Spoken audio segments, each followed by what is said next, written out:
Welcome to Politics Done Right. I am your host, Egberto Williams. This is the progressive program that will take the mystery out of politics. This is the program that will encourage you to make sure government becomes we the people. Whether you are liberal, conservative, or otherwise, you get to air your point of view. Remember, you can also send me a tweet to EGBERTOWILLIES.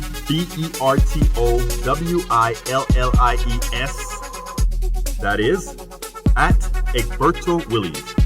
Let us engage. It is politics done right. 1, 2, 3. Well, folks, welcome to one more edition of Politics Done Right. I'm Egberto Williams, your host. Thank you so kindly for being a part of the show. We are going to have a great show for you today. We are going to be talking about a subject, how should I classify this subject? Maybe we'll say a bit of a touchy subject, but an important subject for us to cover. As you can see in the title, I don't know how many of you have already taken a look at what we've done, but it is something that sort of came to pass when a friend of mine, well, actually it's a listener of mine, decided to go ahead and went ahead and sent me a notice. Well, actually, it came about two different ways, and I'm going to talk about that in a little bit. Not only did I get a message today, but at Starbucks today, I had a little talk with a longtime mentor of mine who did a stint with the ERA for a long time. I mean, what's the name of that movement? The Equal Rights Movement. The movement where we were trying to ensure that rights were given, that women had equal rights to men and all that important stuff. And she's always been sort of a mentor who kind of moderates some of the way I come over. Every time my very left sentiment, she doesn't try to change my left sentiment. It's sometimes about how that comes across. But anyhow, we are going to have a great show for you today. I'm just making sure that we are queued up at one of our places here, the coffee party, because the queuer didn't kind of give me the indication that it made it, but it seems like it did make it to that page as well. Anyhow, let me go ahead and pull that up. The title of the show today is called Mass Killings by Some White Men Will Continue Until America Acknowledges a Reality. And what is that reality? What do you think that reality is? That is some of what I want to talk about because I think it is important. And I think the person who contacted me today, whose prose I'm going to use, whose blog of the week I'm going to use as a blog of the week today, I think he started a good conversation that we should get into that I think sort of puts some perspective. We have to know where we have been to know where we intend to go. And I think he did a good job in presenting that when he contacted me with the piece that he did. Man, I tell you, it's hard to go ahead. Oh, ouch! I did it. I'm trying to post some of these things. I need a producer, folks. I need a producer so that because this stuff has to be done in real time. It cannot be done before the show. It has to be done in real time. So we need a second person that's going to be doing some of these things. Okay, so let's get busy. Title of the show. Title of the show today is Mass Killings by Some White Men Will Continue Until America Acknowledges a New Reality. I have watched friends, young white men who I know very, very well, change. In fact, I worked with a young man at KPFT as well, a very progressive young man.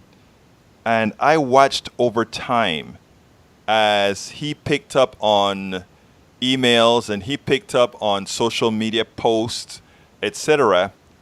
Still a good friend. But sometimes I remember sometime last year he sat me down and he said, Egberto, but do you know XYZ? And I'm like, yeah, and what do you think?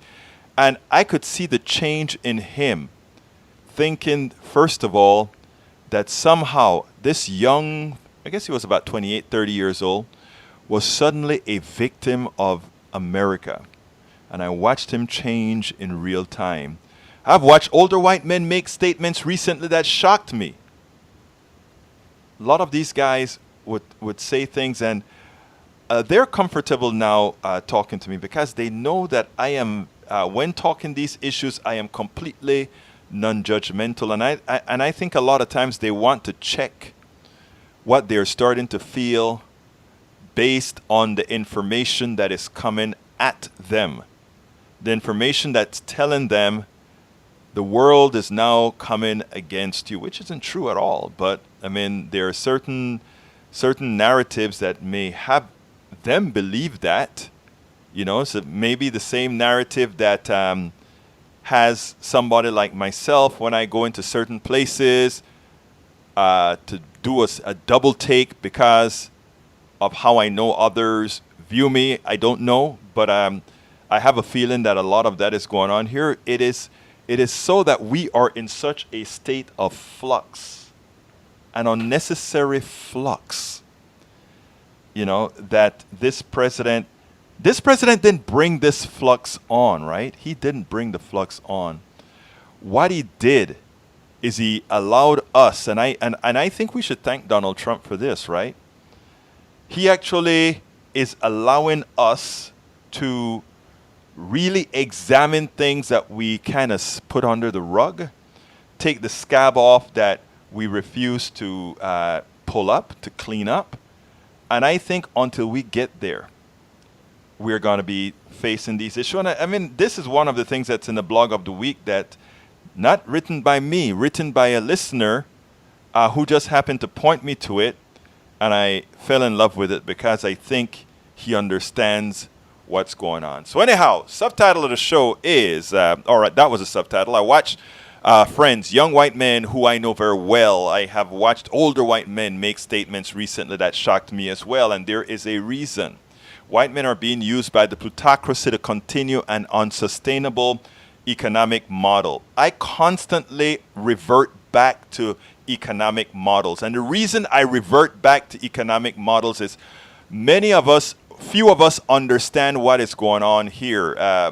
Few of us get that all of this is by design. Race is by design because there's really no race per se.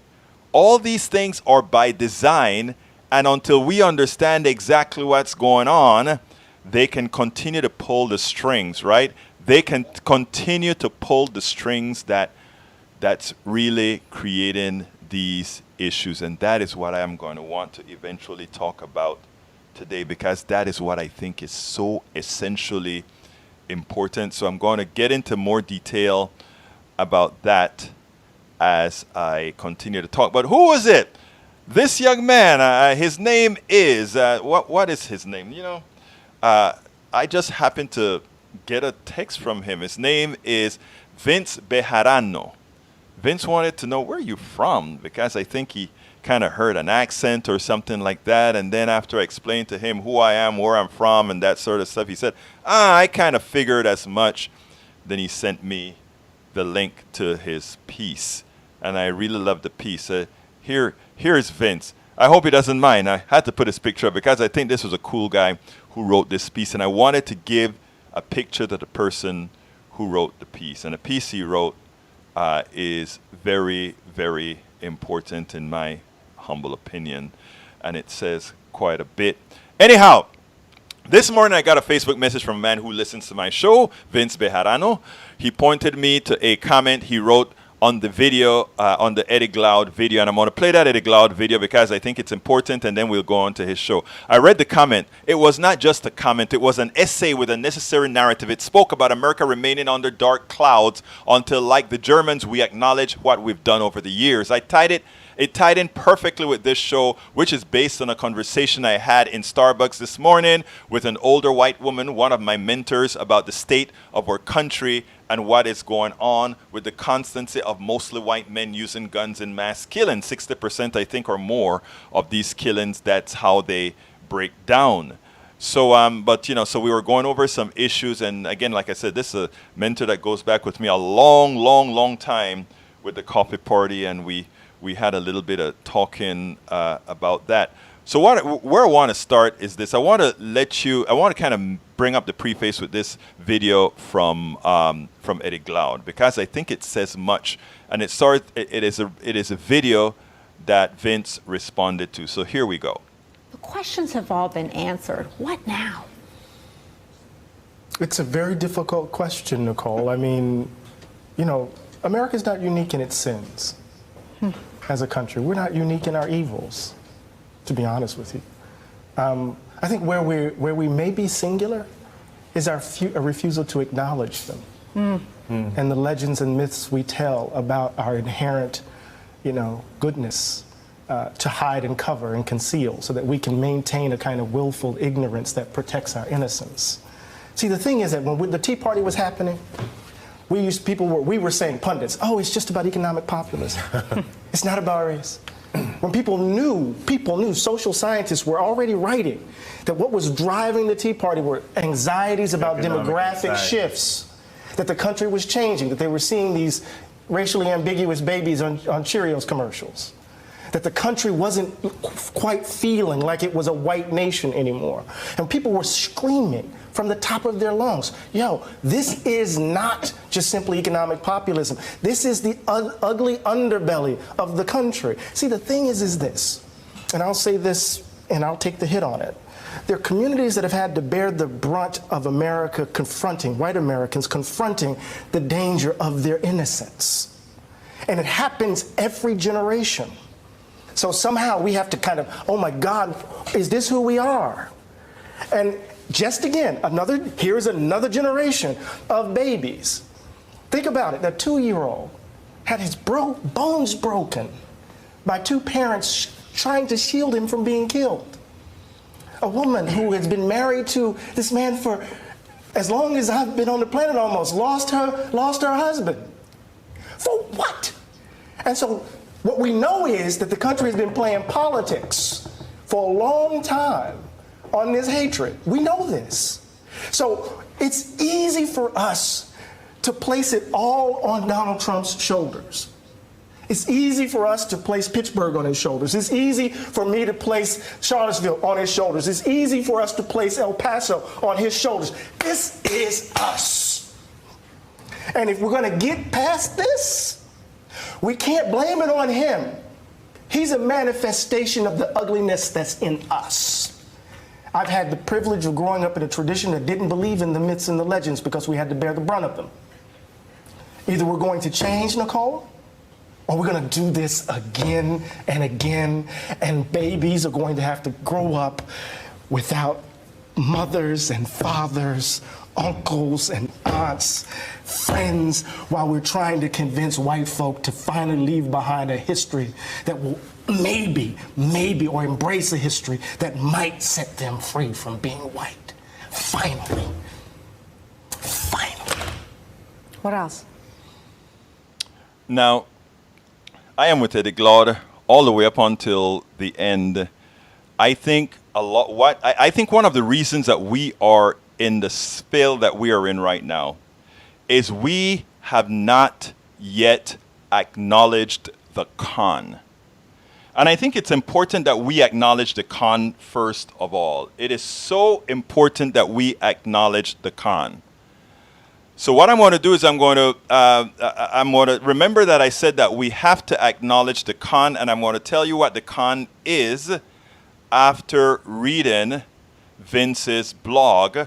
But before I get into Vince's blog, I want to answer this call at 832. And maybe it won't be too long, and then we'll take it from there. So 832, you are hot. Come on in, my friend. Hey, Rudy Sutherland here, man. Who am I speaking to? And yes, it's going to take too long. Okay, so what do you want to do? You want me to continue with the blog and then come back to you, or how you want to handle this? Well, go ahead, go with the blog. I'll listen. Let me listen. Okay, and excellent. And then I've I'll got come some back points. to you, my Go brother. ahead. All right, here we go. Do you know what time it is? It's time for the weekly blog post. Okay, as I said, I have the best listeners on the planet. I have the best group. when I tell people that I go out and I talk about my show, about politics done right, I was in Netroots, and people say, well, who's your audience? And I always say, I have one of the best audiences in the world because my audience is interactive. My audience talks to me. They call me sometimes. They send me emails. They send me tweets. The whole works, right? So I interact with an audience that is a very, very, very smart audience. Okay? Now here is the deal. This particular person, I hadn't spoken to Vince before. Got to admit that one. But Vince sent me a note this morning, and Vince said, Egberto, who are you on all that sort of stuff? And we kind of interchanged. And then I think he probably felt comfortable saying, hey, I wrote a little piece that as a comment to Eddie Glaude's thing. Tim, what you think about it? I read it and I said, oh, sounds good. I asked him to paste it to me because I couldn't get to it. And when he pasted it there, I said, oh, damn, that's good. That is my blog of the week today, especially after the conversation I had with my friend at Starbucks and my mentor at Starbucks. But anyhow, here it goes. Black clouds would huddle until we acknowledge what we have done. I made that title up based on the content of his piece, and he goes as follows. As the good Dr. Glaude says, I'll take the hit on this. I read an article about 2 years ago, and I looked and looked and looked and just could not locate it again or where I had read it. It talked about how the German government in this decade, as the article was only a few years old, as the country apologized to its citizens and to the world at what they as a country, what they did to the fellow human beings during World War II. As a government, they were not directly telling these current German citizens that they directly caused the horrors of World War II, but as a country, they had to come to grips at what their history and that they had to be accountable. This is where we are not. We as a country are not yet there. If you're looking at the screen right now, you notice I'm at the Constitutional Convention. That is a picture that I have up on the screen right now. The Constitutional Convention. Because that is the genesis. That is the genesis of who we are. And within that document that was a compromise, that is who we are and that is what we created. We, the people, as the government, have never apologized to the atrocities that have been committed in our name, just in our own country, against our own. Our government must officially acknowledge what it has done in our history. Those men that think that they're being aggrieved now, the reason they're doing all the killing because they're losing a power they never really had. The truth has never come to them in the truity of truths, has never really come to them. Continuing with his blog. We have murdered millions and completely made extinct groups of Native Americans in our history. We have killed millions of African Americans due to slavery and then continue to kill and steal the land promised them after emancipation. We have killed thousands of Mexicans and Mexican Americans in the Southwest and stole their land even after they helped our country defeat Mexico. We treated Chinese like chattel just so they can build our railroad. We locked up Japanese out of pure fear of the other. Again, all while they were fighting for our country. We cannot get past the original sin of this country, slavery, and all the other black clouds that hover over the history of the country until we acknowledge what we have done. And it does not only come to what we have done in this country. I'm from Panama, Central America. I have a ancestry that goes through the Caribbean as well. There's so much that has been done. No, Americans don't understand that, so they don't understand the totality of what happened. So when they talk about get out or go back home or whatever, many times it is that you came over there, you took from over there, and we are coming back here, not to reclaim what you took, but to be a part of what you created with what you took. You see, the thing that people don't understand is ignorance, not knowing history, not knowing reality, speaks volumes to why these guys are doing a killing, not of their fault only. I'm not trying to justify who they are. I'm trying to find a reason why. And I'm saying it is our plutocracy in all the things that we do that creates the environment where this comes from. And I wish more would see it. I look at it from a completely analytical way and not trying to demean anyone because, like I said, race is stupid. But the creation created some socializations that has us where we are today. So continuing with the blog. We cannot get past the original sin of this country. Okay? And all the other black clouds that hover. Until we acknowledge what we've done. People in this day and age keep on saying, well, that was a long time ago. I wasn't even alive. That's not the point. Did we not do it, or did we? Are we where we are all in our lives due to what, or rather, are we where we are in all our lives due to what has happened in our history? Of course we are. Of course we are. Our history tells us much of where we are today. There are always the exceptions, right? Oprah probably, ideally, would not be a billionaire if she followed if we follow how anybody of any race, of any socialization, under the way she grew up would have been. She's just exceptional in what she did. But all of us are not exceptional. All of us are just people. How can we ignore, back to the blog, how can we ignore, from Mr. Vince, how can we ignore all the facts of what had to happen to get us to where we are in our lives today?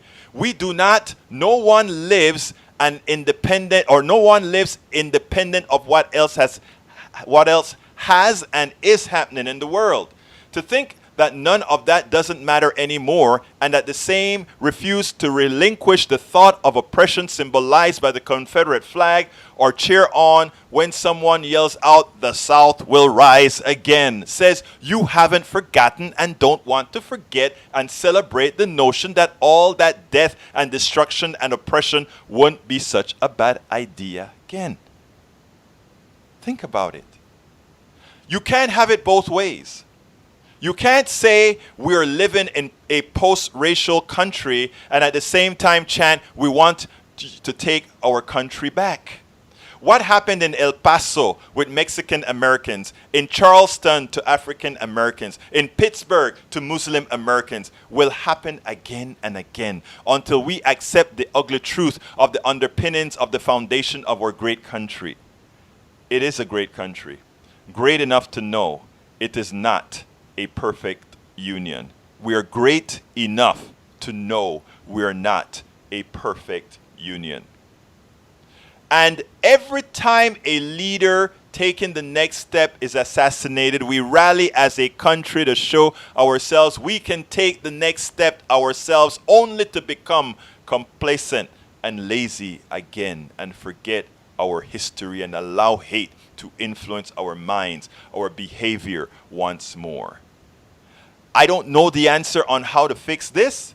Actually, I think Vince Beharano, you do know the answer on how to fix this. The mere fact that you wrote this prose tells me you have parts of the answers. If you're listening to this show, we have many parts of the answers. We just have to multiply ourselves. We just have to reach them all.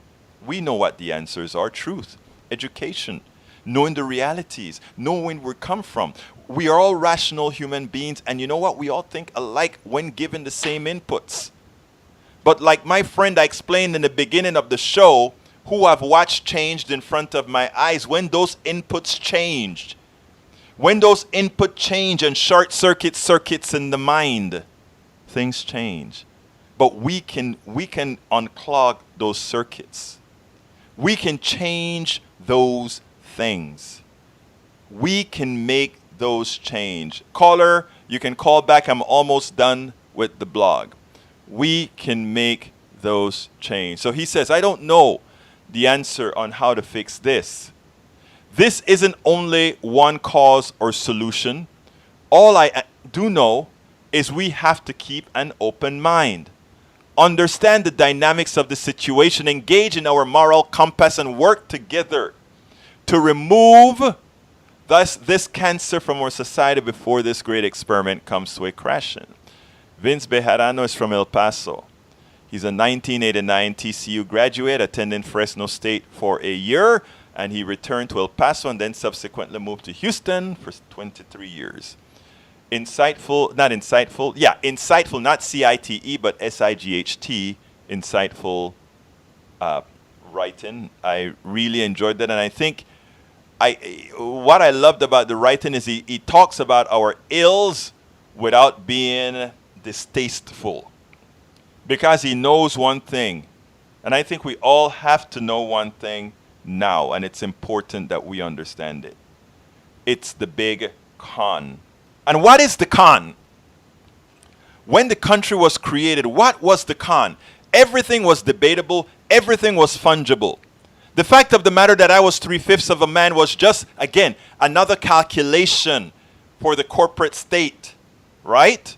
I notice I'm still saying corporate state, not necessarily so then, because there are a lot of things, Pacific Railroad and all these things that needed to have been completed then. But it was just a few men in a room throwing things around, saying how we're going to do this. Well, women don't matter. Oh, what about all those? We have a huge population in the South.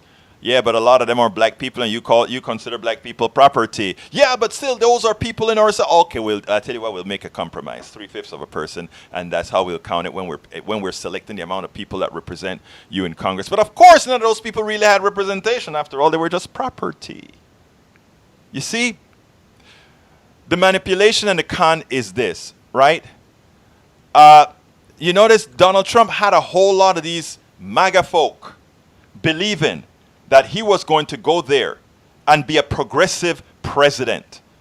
He never said he was going to be a progressive president, but he was offering them progressive things. He was going to give them the best health care. He was going to cut their taxes for the poor, and all those rich folks, oh, they're not going to like me so very much anymore because, I'm going to be going in there and I'm going to be taking care of you, and jobs. I'm going to make sure that you have jobs. But none of the policies that I'm following myself. Actually, Donald Trump is following one policy that if corporations were really the way they were supposed to work, would have worked. He threw some tariffs up there on a whole lot of stuff coming from China. Technically speaking, the way I feel, right? I'll be very honest with you. I am not very upset with Trump on tariffs, right? Because I think our corporations have sold us out by offshoring so much. And then what has happened with offshoring is the prices have not dropped commensurate with the offshoring pricing, which means they make a lot of money from taking us out of a job and reducing the price, right? And in the process, a lot of managers are out of a job. A lot of people are left without work. And people who never used to be after the Great Depression, people who were promised a job all of the time, people who were promised to be on top of the ladder all of the time, white men, managers, the guys who ran things, it had to hit them now. Because as it turns out, the big con is this. It was never about race. When the economy, it was just for the economy to work, and for this type of economy to work where you have to screw people, you screw all the folks that don't matter first. And the people that don't matter are people who look like me, or people who look like Latinos, like Vince who wrote the piece. Those people don't matter, right? So those were the people who got screwed as we grew up as a country, and as we built and built and built, those people got screwed, but nobody cared because they were always the underprivileged anyway. But as you continue to extract and take the economic model that we have with lesser and lesser and lesser regulations on the economic system, it had to happen. It had to touch the last bastion of this economic prowess. And that last bastion is nothing more than our brothers, white men. So now, as they get hit, we need a boogeyman. In other words, we can't tell them that the reason white men are getting hit now, for the first real time in American history as a whole, what I'm talking about is, in other words, not like whenever there's a joke in the minority community, not only the black or Mexican or Latino. It's like when those firings are coming, You know, you're the last to get hired, and you're the first to get fired, because we know where the pain is going first, right? I'm talking about in the aggregate, folks. I mean, we always have differences, but in the aggregate, we know where the pain is going to hit first. It usually hits on the people that are considered the least, because those are the people that are least going to fight back. Or those are the people many times are, hell, I'm just happy to have a job, right? So that's where it hits. But as the extractive model of the economic system continues, my brothers and my sisters, it had to get hit. Several years ago, I was watching a program. It's a British program, right? And the British program, the economist came on the British program, and I don't remember it, and I blogged it, and the other day I tried to find it, and I just couldn't find it, but I really want to find it to play for all our brothers and sisters, everybody, right? The economist said, white is the new black. And I wrote a blog on it, and I posted it, and the people that tore me to pieces were black people. Are you crazy? No, we go through this and that. You cannot be talking about that. And I tried to explain. Then I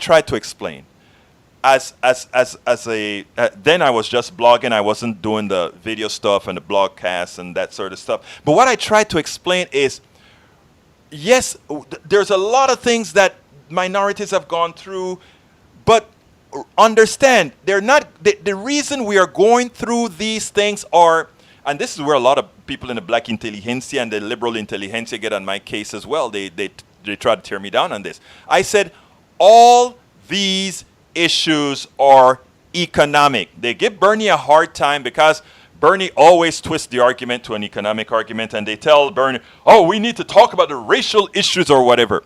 Look, let me first say something, okay? I fail to understand, and I really mean this, right? Yes, I want to handle the racial issues in a way that that it affects incarceration. I want to talk about the racial issues in the way it affects people getting shot by police officers. I want to talk about the racial issue as how it affects redlining and the prices of homes. I want to talk about those in a racial context where it has to be. But remember now, redlining and all these guys, yes, all of that is true, but remember this. We first tell a white community that there's something special about them, so that should segregate them from others, and in doing so we make that special, and the redlining areas we can work some machinations economically, which is what happened, right? Which is something that people don't understand. We have to keep the model working, to keep the economic model working. We do need to keep this class system in such a manner that somebody thinks, even though we're screwing them as well, that, well, those others, that is bad off, so you don't want to be there. So your coalition doesn't include them. It's important that we understand these concepts of how the plutocracy works, right? Because everybody who thinks, oh, it's just a racial thing or whatever. If you think for 1 minute that Oprah gives a rat's you-know-what, or the guy who gave $40 million to that university or that school thinks for some minute he is in that class of people who can be redlined, you're dreaming. If you start to ask these people about policies, their policies line up exactly like the policies of the plutocracy, who is actually affecting most Americans and have white men in the condition that they're in right now, feeling that somehow they are not getting what they were promised to be above everyone else. You see? And if we can get that message out, that it has so little in the totality, that race is the tool. If we can put in people's minds that racism is nothing more than the tool being used, then we can get ahead. Before I continue, because I need to continue this narrative, but I also need to get to some of the notions in there. It's funny because because Daniel Ledo says, so the depression only affected black people. You must have missed the part where I said, first of all, post-depression, but it's not only post-depression, but it was how the effect happened. We can't, when we have a bad economic model, and that economic model come crashing down, right? At the crash, it kills everybody until it's rebuilt. Daniel also says, absolutely incoherence out of Egberto today kind of gives you a glimpse of the confused turmoil of his mind. Wow, I love the way you phrased that, Daniel Ledo. I love the way you phrased that. But you know what? It is funny how you can make those statements, but you have to back those statements up when you tell me where I am wrong. Because like I was talking to Elaine at Starbucks today, I said, I want people to call into the show anytime they hear, either they want to add to the show or they want to say, well, I think you have that particular issue wrong, Señor Egberto. Estás incorrecto ahí. You have that wrong. Okay?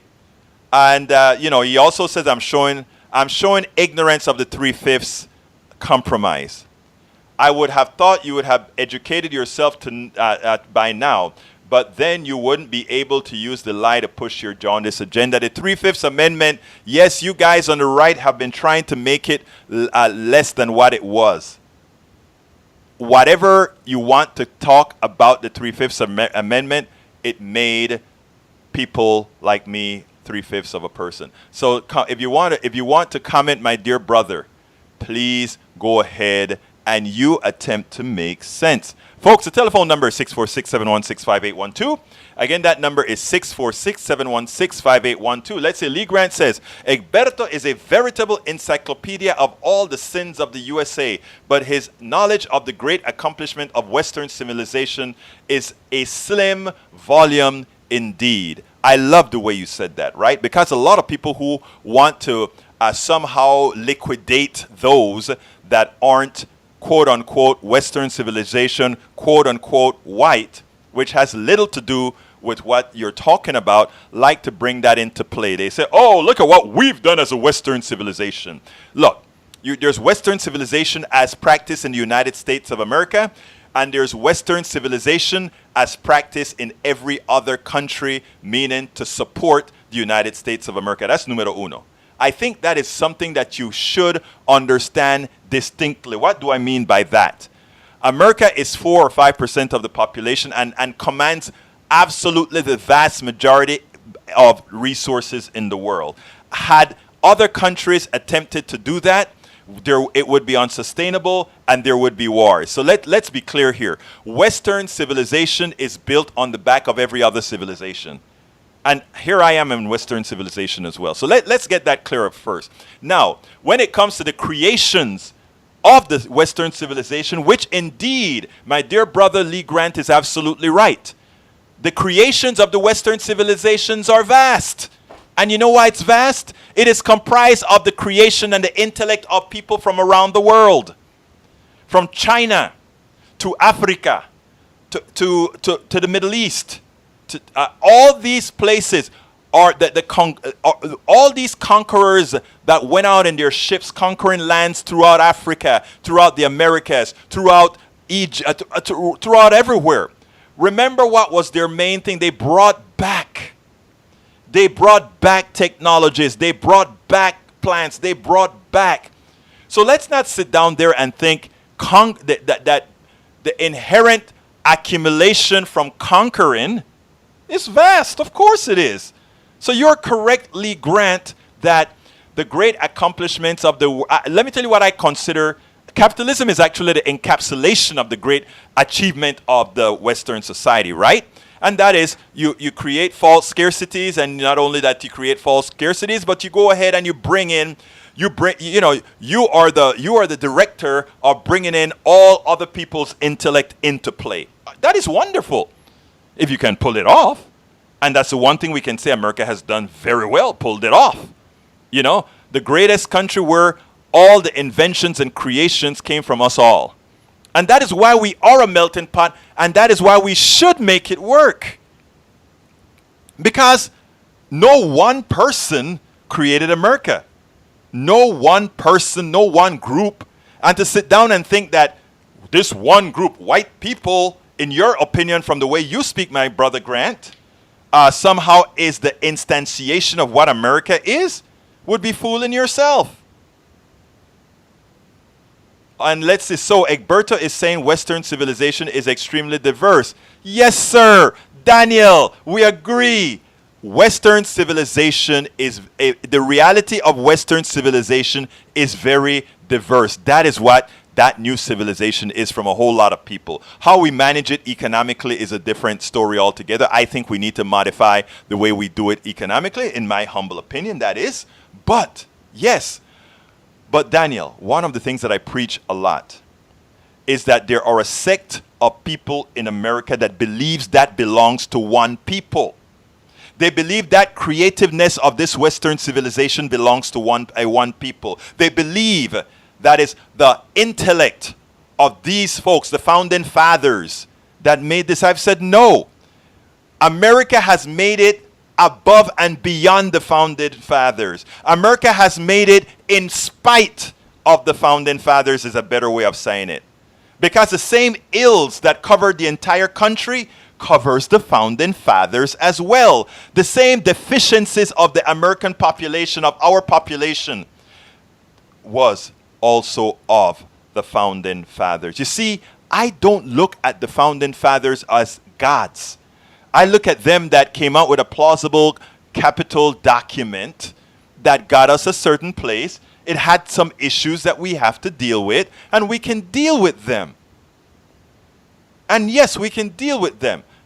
So that is where I'm at. So I think we have to be very clear. So the diversity is one of the things that make Western civilization the best ever. I'm assuming you are not being sarcastic, Senor Ledo. And if you're not being sarcastic, then you're absolutely right. Because diversity in everything gives you more. Insularity is a cancer. Insularity is a danger. And insularity makes makes an ignorant people. And that's why we have a group of people, those people that live in an insular part, those people that are insular, that stick by themselves, that are alone. They're not very diverse. They're not very knowledgeable. They cannot take advantage and like the greatness of all the folks around the world, being able to see how great things are.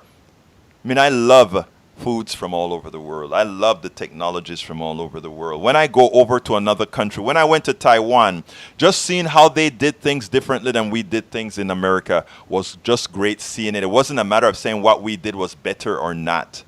Some of the things we did was better. Some of the things they do were better. Don't ask me to enumerate them right now because I just got that off the top of my head and I can't even remember one right now.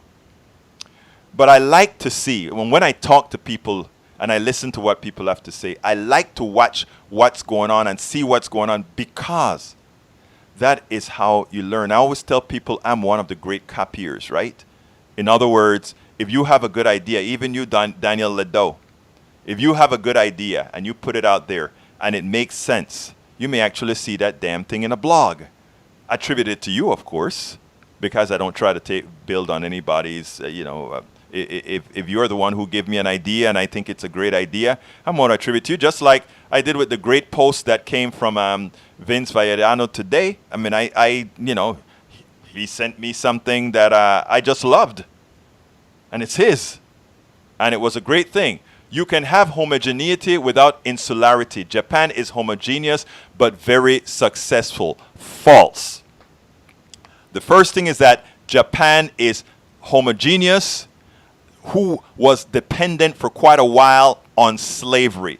So don't think that homogeneity is what made Japan successful. It's homogeneity alone would not have done that.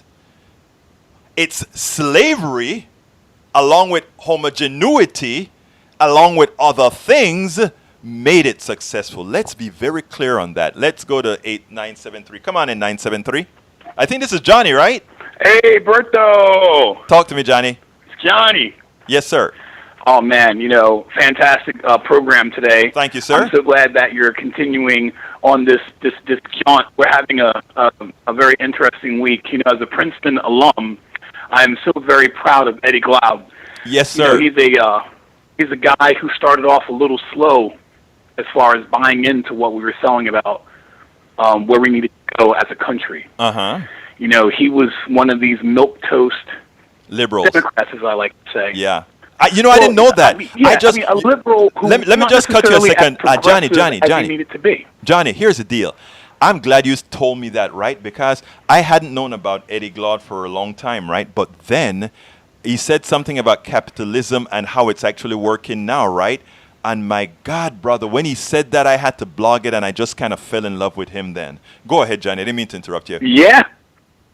It's okay. It's okay. And the reason why this is a big week for us is because, the story of America, and I'm going to get real, I'm going to just get my little high horse a little bit. The story of America is really the story of Princeton, and this week in particular, we lost Toni Morrison, another professor from Princeton. And I just want to point out that people are having these discussions about what it means to be an American and these Madisonian approaches to the Constitution, also a Princeton graduate. Yes. And I just want to say that even though Trump is really a throwback to Woodrow Wilson, another famous tiger, I just want to point out that we're going to get through this. Yes, we're going to get through this, Berto, so keep your head up and just remember the one thing I would point out to my brothers and sisters out there in the Midwest, part of the great homogeneous mass, is that homogeny is a precursor to extinction. And that diversity is the only thing that saves any species from an extinction event. Yes. So they have an invested interest in allowing for everyone to participate in this great experiment called America, because it's truly a wonderful experiment, and we can't let a few maniacs take America hostage. And I just want to say something about gun-toting people out there. Look, at the end of the day, responsible gun ownership is necessary. And unfortunately, I know that they think that they can just have their guns as part of their right. But remember, the Greeks believed that the only way a democracy really worked is if you had an informed population. Yes. And so on some level, Berto, our system where we have taken the money out of the public schools and called for privatization across the board, you can see that Donald Trump directly benefits from the ignorance of a lot of the people that support him. And this is where, as we go forward, the problem that these homogenous white people are going to have is that they're going to go back Donald Trump. Not all of them, but some of them. But the thing is, Donald Trump is going to cause a radicalization among progressives. Now, again, this is just simple physics. For every action, there's a reaction. So yes, on the one hand, people want to cling to their guns, but because of the way this stuff is coming out, I used to say I was never for real gun laws. Now, I'm like, listen, we need to have a real conversation about this. Right. Because of what's happening. I'm just saying, people have to understand that this experiment is moving forward, and they need to come to the table now, because the longer they wait to come to the table, the more radical the proposals will be. For example, remember, the first law that Trump put into place was allowing mentally ill people to get guns, to have access to guns. Right. Which is, come on. So I just want to say right there, so this conversation is going to be revisited, and by the way, America is a beautiful country, but it is not the only country, and we are not superior by birth than anyone else. Right, Every Johnny? other country has the right to make a contribution too. Absolutely. I started the show talking about exactly that. Education. We have to educate, and that's the purpose of shows like Politics Done Right. We want to educate. Blanca Ganaway say, thank you, Egberto, for sharing the true definition of Western civilization, diversity, and inclusion. My sister from Panama, mi hermana de Panama, my sister from Panama. Now, here's the deal. Here's the thing. Education is, and one of the reasons I am not mad, I don't get mad. Even the folks that we know are that have racist attitudes and all of that, I don't get mad anymore, Johnny, and sometimes you give me hell for that. I continue to engage because I know most of what goes on right now is a matter of education. And my goal is if I believe the things that I believe in, which I do, if I believe that we're all the same and that we have the same emotions, etc., conditioned by our environment, etc., it is incumbent on me to keep this modal, because what the corporate state, what the plutocracy wants, is they depend. It is essential that we are at each other's throats for them to survive, because our eyes will be planted at each other instead of that which is causing all the damage. And I refuse to ever. So I mean, all these folks, I refuse to fall into the game. So I'm going to be engaging everybody constantly, without ado, all the time, constantly. Listen, I see you going no holds bar. You in the ring, and you're drawing. Hey, who wants to come in the ring and take on Berto? You're taking on all comers, and I love it. And I just want you to keep going and keep doing it. Use every weapon at your disposal on all the different platforms. You're doing a wonderful job. And I just want to tell you that I've loved watching you evolve in this short amount of time. I appreciate that, brother. I really do. Evolve. I appreciate that. And you're doing a great job. So just keep pushing yourself, brother. You have a good one. I'll talk to you later. Have a good one. Take care now. Bye-bye. Okay, folks, listen. James Reedy, I just got here on this forum for the first time. I love your points. I'm a white male in Dayton, Ohio. I have friends on the inside of the Oregon district, beyond the News Fall, St. Clair tributaries. We had just 15 tornadoes in one day. I own a roofing company and work in minority neighborhoods every day. I have never been treated better than I have in the last 60 in a place that was economically given up on 20 years ago. Then a shooting took out 16 times many people as 15 tornadoes. 400 houses will be torn down in Dayton alone. The Trump clan is much bigger than anyone wants to admit. They will use Antifa to arrest any political enemies as a catch-all. KKK will be protected at all costs. And let me tell you, I am James Reedy. First of all, my kudos to you, my brother. I appreciate you making that statement. And coming to forums like this, James, and sharing them, please. It is important that we all of us share these things. And the reason why is that we have a media that is impotent. And it's impotent because they're driven by a plutocracy that has to keep us against each other. So I beg of everybody that's listening to me, everybody who listens at any time, go ahead and share this thing. I promise you one thing. There's nothing that we're going to do here that it's going to make any of your friends think that you're less than. Because we are always on the side that says we want everybody in. So that is what we're always going to be talking about. So share. Now, I got to come to the part that I hate to do, but I got to do. And that is the one here that says, folks, please remember this is a call-in show, but not only a call-in show, a progressive show, a show that's telling you the truth that needs your support. So if you so kindly, please become a subscriber. Go to patreon.com/politicsdoneright. Patreon.com/politicsdoneright. patreon.com/politicsdoneright. All subscribers get all the books that I write online. So far I have As I See It, Class Warfare, The Only Resort to Right-Wing Doom. That book, I promise you, if you read that book, you're going to learn everything you need to learn about the economy on not a superficial level, but how it really affects you, and in a very easy to understand manner. I also have been writing the book called How to Make America Utopia. 3 chapters are already online. I won't have the other chapter. I can't tell you when, but the goal is, I wanted to finish the book a long time ago, but there's so much happening, and so much writing that I've had to do. Can't get it done, but every time a chapter is released, it'll be online. If you guys have input for this book, something that you want to put in the book, and I get it in that book, you'll be attributed to that book if you so want. Any points that we put in that book that came from you. Please go to patreon.com/politicsdoneright. patreon.com/politicsdoneright. Above and beyond that, sir, or people that are listening to the thing, I have had some issues with weight and blood pressure. At one time, I was probably a few minutes away from a stroke, 240/140, and I had to change my lifestyle a few years ago. Those of you who want to get the book can just go ahead and go to patreon.com/politicsdoneright. But another way is all these books are found on amazon.com as well. So you can get these books on amazon.com. How else can you help Progressive Radio? You can easily help us by going to our store. Go to our website, politicsdoneright.com, and just click on the store or whatever, and you can go ahead and get our cups. We also have T-shirts. The T-shirt I have on the chair is sort of not, it's crumpled up, and the other T-shirts I forgot to bring it into the studio, and I was told by the boss, my wife, not to show a crumpled shirt on video. So I won't show the crumpled T-shirt on video. But if you go to politicsdoneright.com, you can find that T-shirt, or you go to store.politicsdoneright.com. You can see all the stuff that we have, or you can go to egbertowillies.com and somewhere scroll into see the T-shirts that we have. Look, folks, this is an important time in our lives, right? Very important.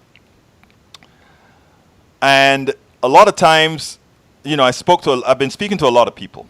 And I get like I said, I really communicate with those people who listen to the show all of the times. If you want to contact me, you can always contact me on Facebook. You can always contact me on email, info@politicsdoneright.com. Facebook, I'm politicsdoneright.com with Egberto Willies on the Facebook page. You can send me a direct message. You can reach me. You can talk to me on my website. Also, there's actually a phone number that you can reach me at as well. Please don't call me unless it's like an emergency and say, hey, I want you to do this, I need you to do this, or whatever. Because, look, I am alone doing all these things, writing the books, producing the show, all of that. I need some help. But until I get enough subscribers, I need subscribers badly. I have a few that are very generous. I need more generous subscribers. I need more generous donors. I need more people purchasing at our stores.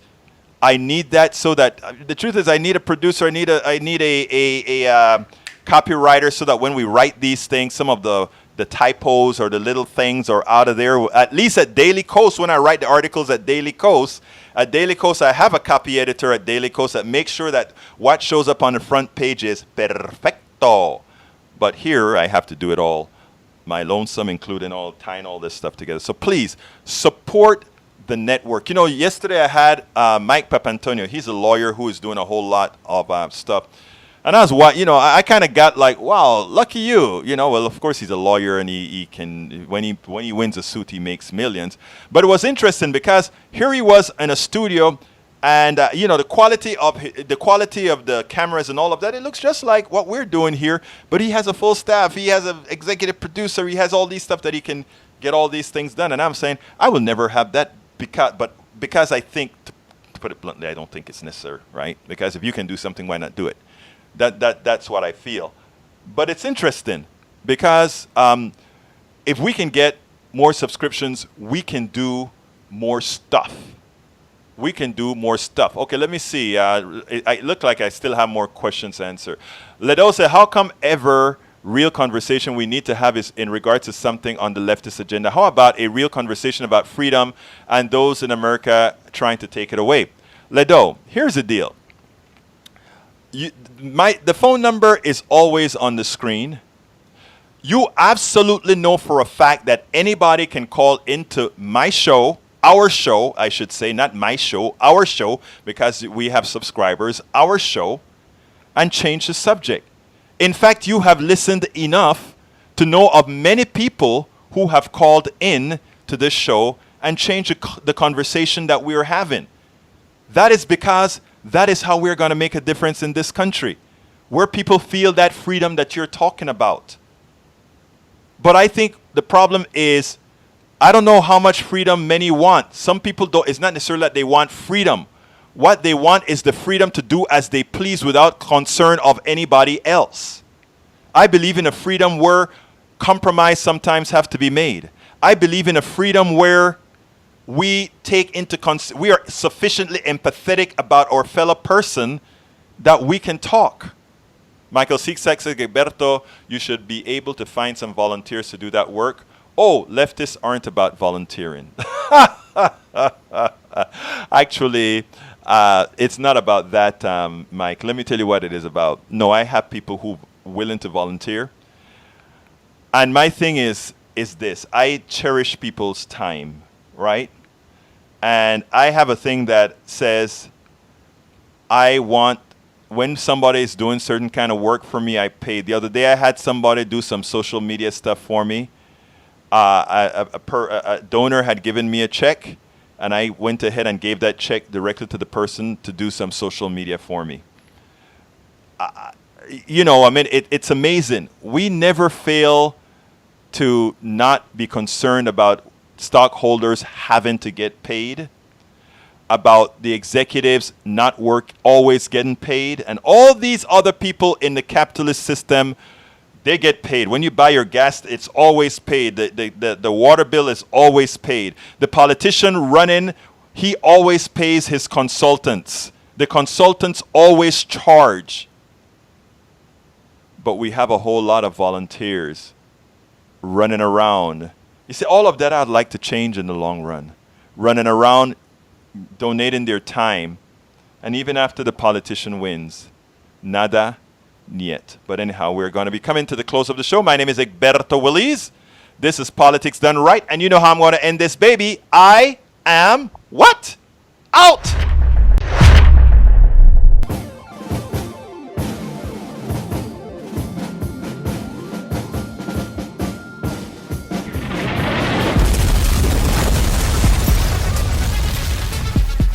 Welcome to Politics Done Right.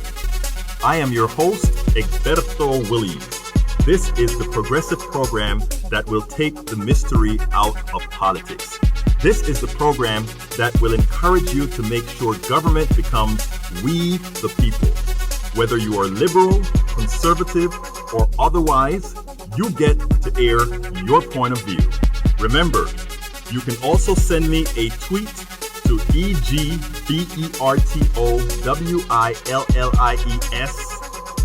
That is, at Egberto Willies. Let us engage. It is Politics Done Right. 1, 2, 3.